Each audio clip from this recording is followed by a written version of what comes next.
Okay, I would like to update the Kyle Rittenhouse affair if I might. First and foremost, I made a mistake last time.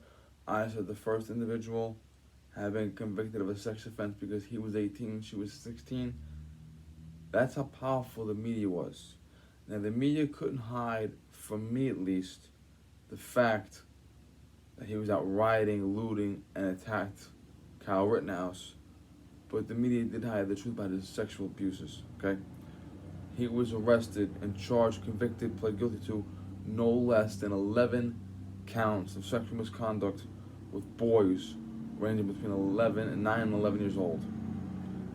The skateboard individual, the one that Jody Sweeten said, rest in power, BLM, okay, all that bullshit. Skateboard guy once held his grandmother and brother hostage. His brother refused to clean his room. He pulled out a butcher knife, held it to his brother's stomach, and told his brother, I'll go like a fucking pig, and I'll burn down this house with everyone in it, okay?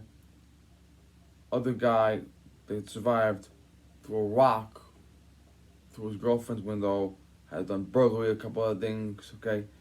So, that's that. Now, the media still is portraying Kyle Rittenhouse as a mass murderer, and that is absolute fucking bullshit. The founding fathers, in their infinite wisdom, gave the media that power because they wanted the media to tell the people all of the shit their government was doing, good, bad, or indifferent. But the media has now become the propaganda wing of the far left. And as the propaganda wing of the far left, they are doing whatever the far left wants them to do, which includes sowing hatred, sowing racial division. Okay? I mean, this is absolute fucking bullshit. They are literally trying as hard as they can to cause hatred in this country. Now, the Kyle Rittenhouse, that riot took place because of the Jacob Blake shooting. Now, Jacob Blake was a man. Yes, he's black, but I don't care. He had several restraining orders against him. It is alleged he sexually abused a young girl. It is alleged that he went into his girlfriend's bedroom, ex-girlfriend's bedroom rather, stuck his hand into her vagina while she slept, pulled his hand out, smelled his fingers, and said, even with other men, haven't you? And stole her credit card. Now, that is still alleged, but what is not alleged is that there was an active restraining order against him. And when a black woman called 911 to report him for violating that restraining order, police came to question him. And when the police come to question you, you can't leave. Especially if there is an active restraining order against you. You cannot leave. The restraining order itself becomes the arrest warrant if you go near the person in question. And he most likely reached for a knife and was shot and paralyzed. But the media said that a black man was taking his son out for a ride and the black man was shot by police. That's like half a story holes in it, okay? And that was the night that baseball players, football players, and basketball players all walked off the job. All of them. Now, there weren't a lot of fans in the stadium because of the COVID restrictions, but every professional athlete in the country walked off the job that night to support Jacob Blake. And one of his alleged victims said, you're walking off the job to support the guy that abused me? That's great. And that incident is what sparked the Kyle Rittenhouse riot. And the Kyle Rittenhouse riot happened because the police, National Guard, and other forces were told to stand down. Okay? So we get that chain reaction effect. So now Rittenhouse has been deemed not guilty on all charges. The prosecutor should be disbarred. Okay? Prosecutors have damn near immunity, and judges, because if 99% of the people that police arrest are guilty, that means 1% are innocent, right? Okay. If the police charge 150 people a day in criminal court, which they do, in my hometown at least, and 1.5 people a day are innocent, yeah, a half person. That means on average, every 2 days in criminal court, there's 3 innocent people. Okay? If the prosecutor can be sued personally or by office, that means any innocent person arrested can sue the prosecutor or the judge. So they have a lot of immunity. Now, in order for you to sue a judge or prosecutor, okay, you have to prove beyond all doubt, that they deliberately broke the law in order to prosecute you. And I think that this prosecutor would fall into that category. Okay? There's enough grounds to at least disbar him, if not charge him. Okay? Now, the guy that survived was allowed to testify and not charged. A lot of times, a DA will bring in the second guy. What happens is the police get the suspects in custody, and the police will get 2 suspects. Now, the skinny little guy that was going along with the big tough guy, the police get that guy in the room, and they tell that guy what happens in prison. Okay? And they tell that guy, cooperate, we'll help you. Don't cooperate, you're going with him. And that guy will come forward and will testify against the other guy in exchange for a lighter deal. He'll still go to prison and still be a convicted felon, but he gets to go to a small prison in an isolated area, protected, for 3 years instead of 25 years, right? Now, they almost never give immunity, because if you give a guy immunity, the defense is going to say, hey, my client is innocent, and you are guilty, and you're getting this deal so you can walk away, and my client can go to prison.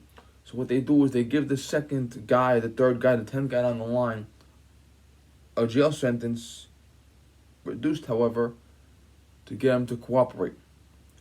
Right? They don't give immunity, all right?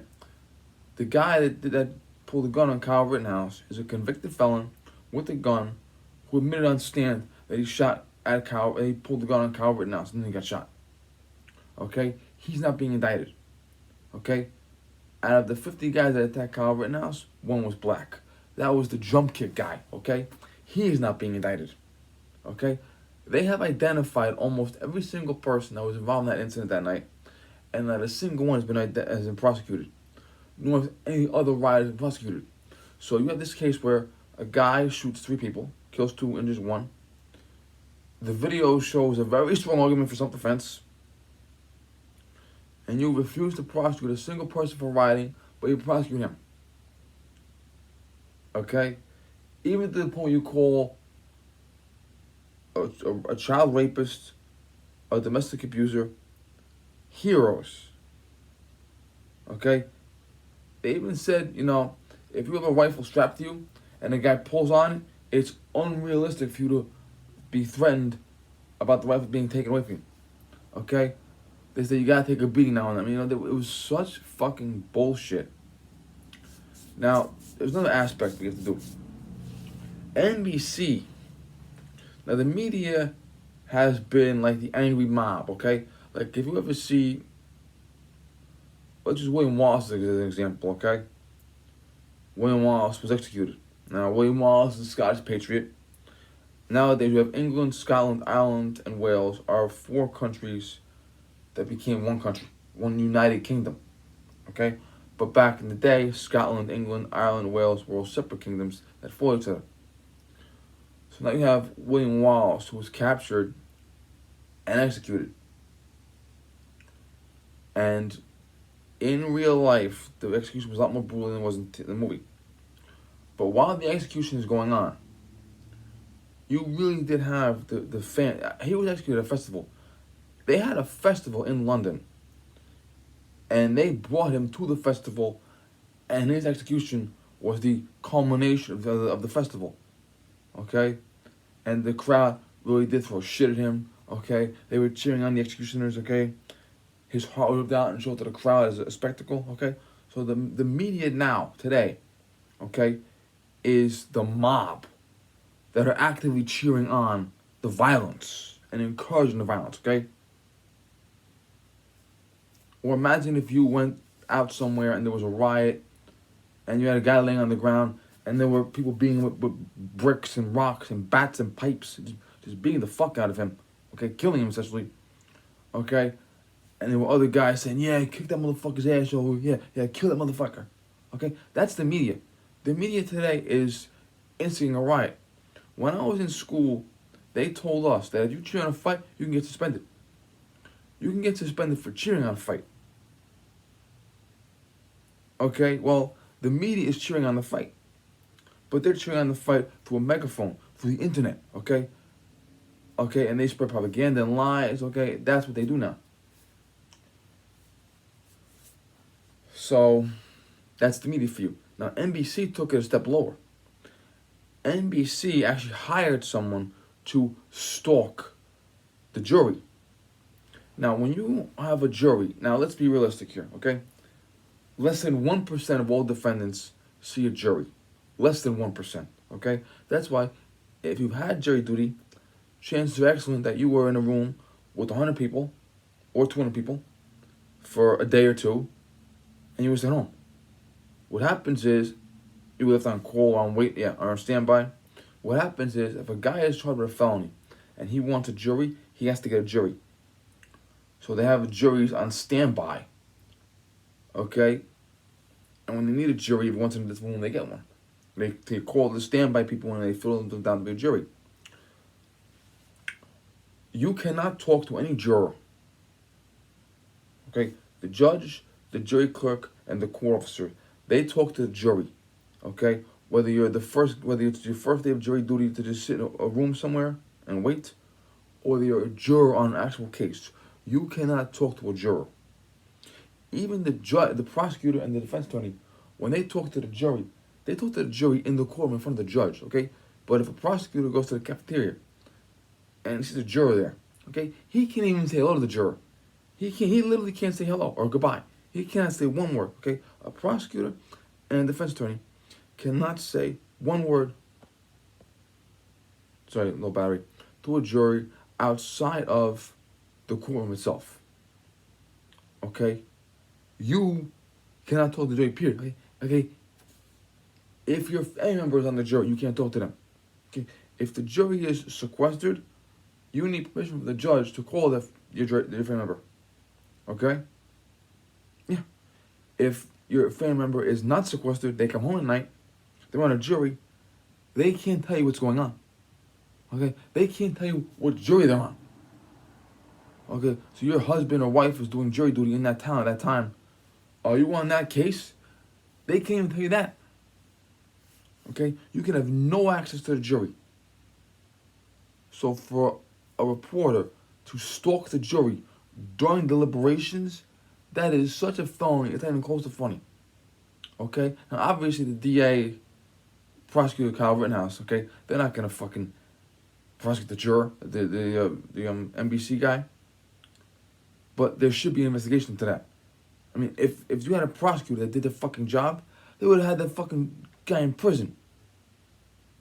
And what happened was, he was allegedly taking pictures of the jury as the jury left the courthouse. Now, most courthouses, I know from experience working, okay, have an area sectioned off where they can bring prisoners, okay? What they can do is they can clear that area of prisoners, bring the jury down on an escort, put the jury in a van, and bring the jury out, okay, with closed curtains or whatever the hell, okay? Sammy Bull and the jury, they both came to the trial of John Gotti in armored carriers, under guard, okay? Now, what the jury was doing, they had the jury apparently sitting on the fucking street corner, getting in a van.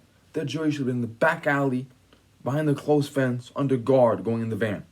But this motherfucker is taking pictures of them. Then as they take off, he follows the van. Then what he does is when the van goes to the intersection, light turns red, he guns the engine and blows the red light. He could have caused an accident, but he didn't care. The cop sees him, pulls him over, gives him a ticket, and he tells the cop, I'm following the jury. Now, if I were the cop, what I would have said is this, okay, you're following the jury, okay? First and foremost, here's your ticket for fucking running the red light. This is the ticket for you running the red light. Now, show me the written order from the judge where the judge has told you to follow the jury. Okay? Unless you have a written order from a judge, and no one else but a judge, telling you, I want you to follow the jury, guess what? You're going to jail. Okay? You got jury intimidation. You have aggravated stalking. Okay? They tried to intimidate that fucking jury. Now, they said later on they were doing it because they wanted to get the jury's scoop after the case. Okay, here's the deal with that. When the case is concluded, the media gives requests to the judge. And it'll be jury number 1, jury number 2, number 3, okay? And the judge gives the request to the jury after the case. And the judge will say, listen, this is NBC, this is Fox News, this is local channel 17, okay? They want to talk to you. If you want to talk to them, this phone number is for Fox, this is for CNN, this is for NBC, this is for channel 14, this is for channel 97, okay? Call them at your convenience. But the media cannot talk to the jury unless the jury says, yes, I'll talk to you. So the case is concluded entirely. Judge gives them the forms. The jury says, you know what? I'll call this number and I'll talk to this reporter. I'll do that for them. Okay? But the media cannot contact the jury until A, the trial's concluded, and B, the jury says, I want to talk to you. That's it. So for a fucking reporter to follow the jury and take pictures of the jury after the fucking case, okay, that should have been a fucking felony charge right there. Okay? And the fucking media, the guy is so fucking, he's so fucking full of himself. The lack of wrongdoing is not there. I was following the fucking jury. You telling the cop that? You admitted to a cop you committed a fucking felony? That's how fucking little they think it was, and you know, he was right. He didn't face consequences. Okay? NBC got banned from the building by the judge. Fine. Because the judge could hold the guy in contempt of court. He can do that without the DA. Because contempt, the judge complains. But as far as jury tampering, jury stalking, stuff like that, that's got to go through the DA's office. Okay? I got to go. But before I conclude, I'll tell you one thing. I just realized now, Kyle Rittenhouse, he was a Smith & Wesson M&P rifle. And I own stock in Smith & Wesson. And I am happy. Thank you. Good night.